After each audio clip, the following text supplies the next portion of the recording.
Please be seated.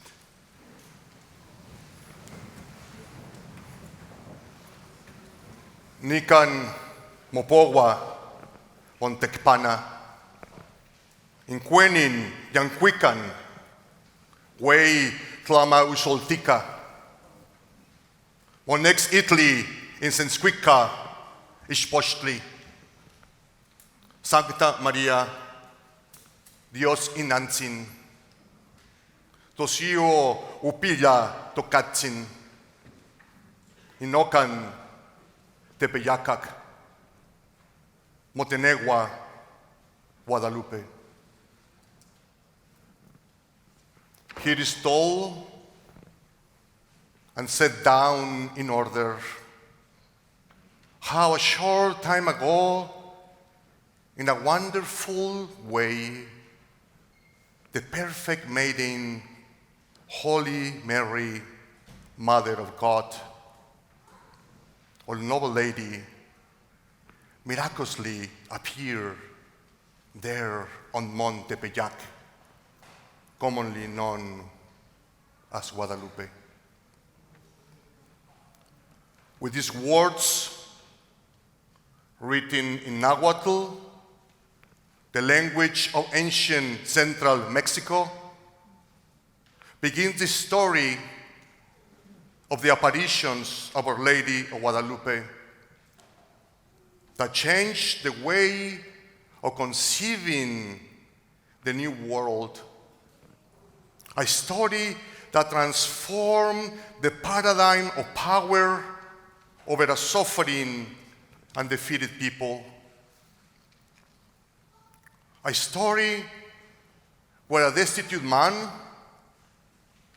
a person of humble and lowly condition, is lifted up and his dignity as a human being is restored.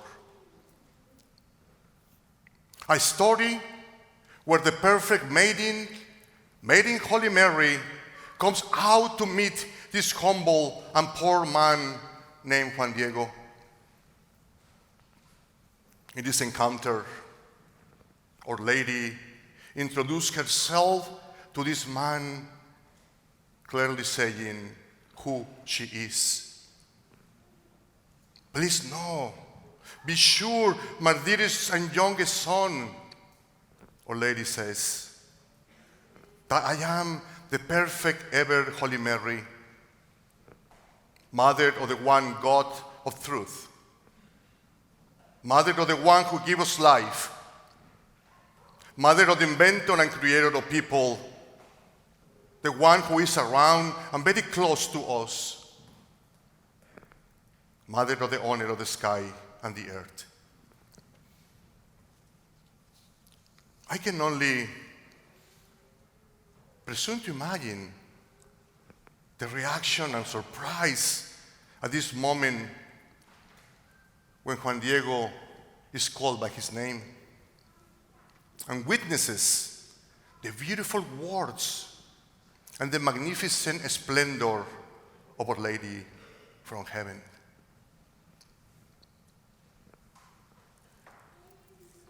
I want to mention one thing that is important to emphasize, and that is that the original manuscript of the oldest narrative of the apparitions of Our Lady Guadalupe, according to historians, was written in the year 1556. The manuscript of the apparitions, the Nican-Mopogua, was not written in Castilian or Spanish, not in Latin, the dominant lingua franca during this historical period. The original manuscript was written in Nahuatl languages, the language of the Aztec people, the language of ancient central Mexico.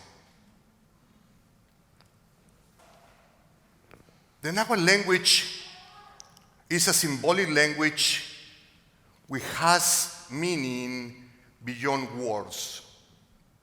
For example, to communicate a profound thought or feeling, it uses a complementary union of two words or symbols which express one meaning. For example, in the Nahuatl language, the divine truth is expressed only through Xochitl and Cuicatl, which in English means flower and song. The divine truth existed only through the sensibility of beauty, in this case the flower, and the poetic, which is the song. Two words, one meaning. Because flowers were a sign to the Nahuatl people of truth and of the presence of the divine. So this story was not conceived within the Western mentality. This story was conceived in the structure of the Nahuatl thought, the indigenous thought of this land. So the image and the story is loaded with many symbols, which continues to be contextual for this continent. Every time I read this fascinating story of the appearances, the Nika Mopowa, I always have memories of my childhood.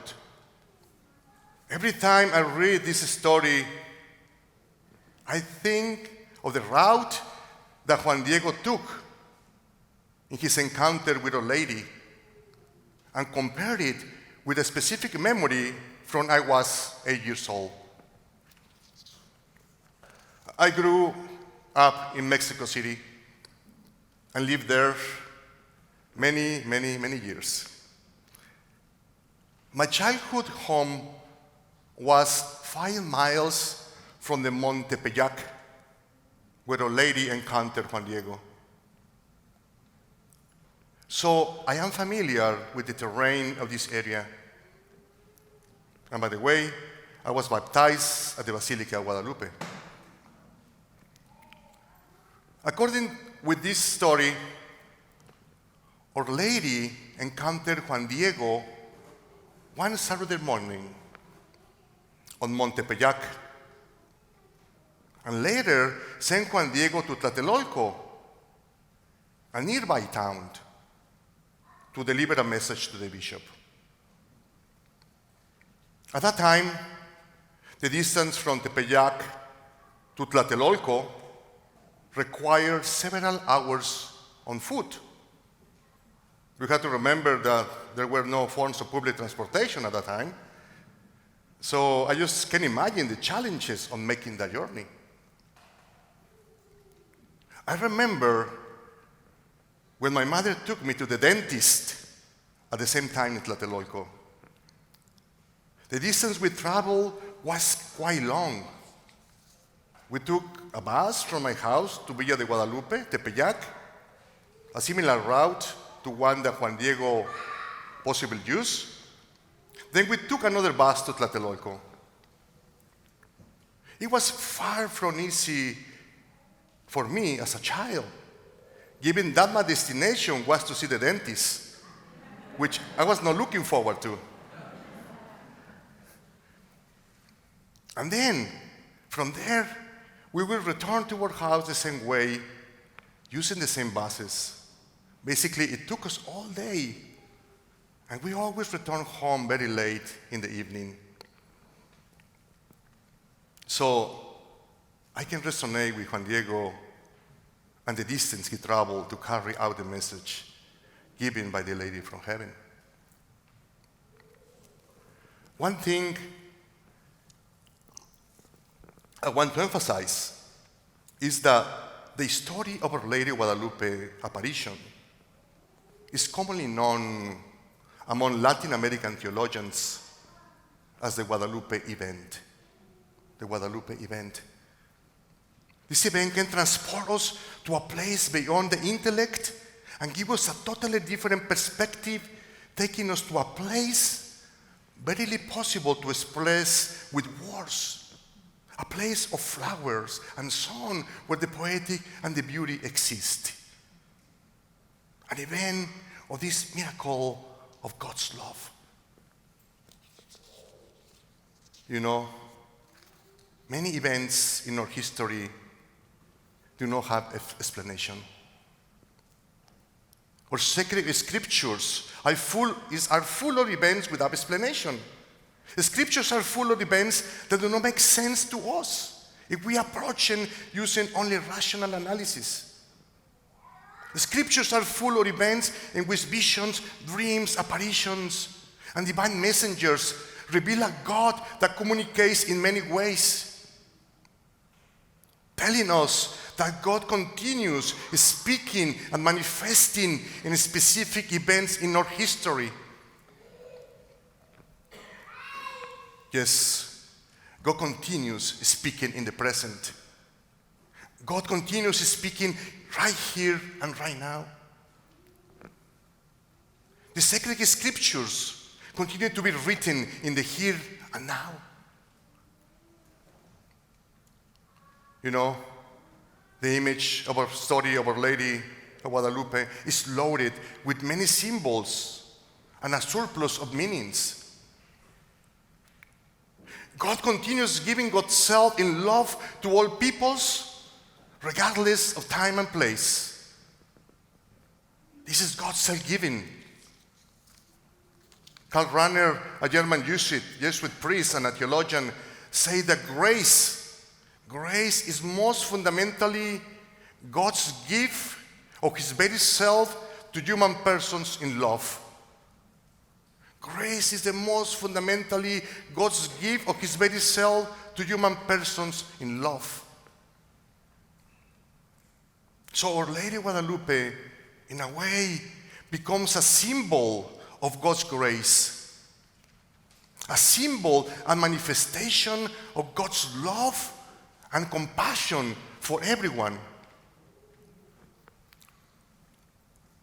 Theologian Janet Rodriguez, my former professor of Theology of Liberation at the School of Theology and Ministry at Seattle University, in her book, Our Lady Guadalupe, Faith and Empowerment Among Mexican American Women, points out that Our Lady Guadalupe is a metaphor of God. Yes, a metaphor of God, because of the qualities attributed to her, which are loving, comforting, present, and maternal. Loving, comforting, present, and maternal. Those are qualities of God. Those are the same qualities of the divine. This is one of the reasons why Our Lady, the Lady of Heaven, is also known as the feminine face of God, or the maternal face of the divine. A face of God that is loving, protected, and compassionate. A face of God that embraces us all. A face of God both powerful and tender, omnipresent and gentle, that is for everyone and every land on the planet. A face of God who speaks to our heart in the language of sound and beauty.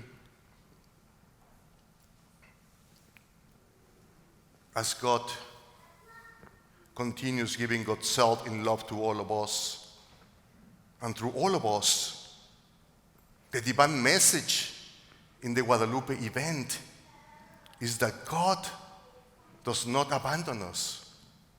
God does not abandon us. That's the message. You know, God walked with us, suffered with us, and rejoices with us. God is at work in our lives, really. This is God's promise embodied in this message. A message where we are invited to trust. Invited to trust in what God has done and will do in our lives. Invited to trust in God's presence of love and grace, where restoration and renewal are always possible, no matter what. A message where we're invited to trust that God is at work in our lives, where we are a new creation, where a new creation and a new beginning are always possible. This is what we see in this story. Juan Diego, a destitute man, a person of humble and lowly condition, is lifted up, and his dignity as a human being is restored. This text, the Nika Mopowa, begins with the song, the poetic, and it finishes with the flowers in Xochitl, in Cuicatl.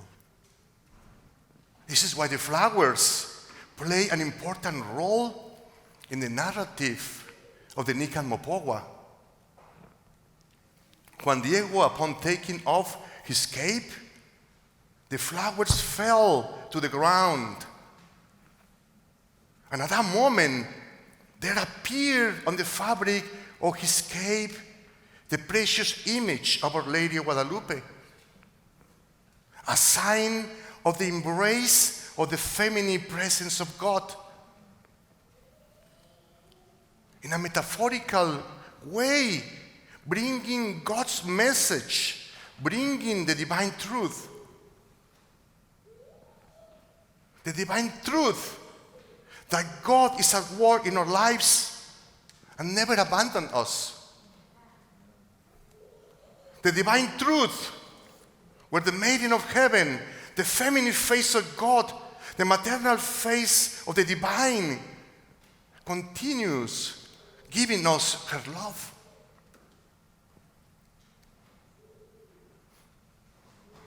Giving us her love in the language of song and beauty, in the language of flowers and song. As a message, reminding us always, as is written in the text of the Nika Mopowa, Quix amo nikan nika ni Tonantzin. I'm not here. I, who am your dear mother. Quix amo no se walutitlan nekua yotitlan intika. Are you not under my shadow and protection?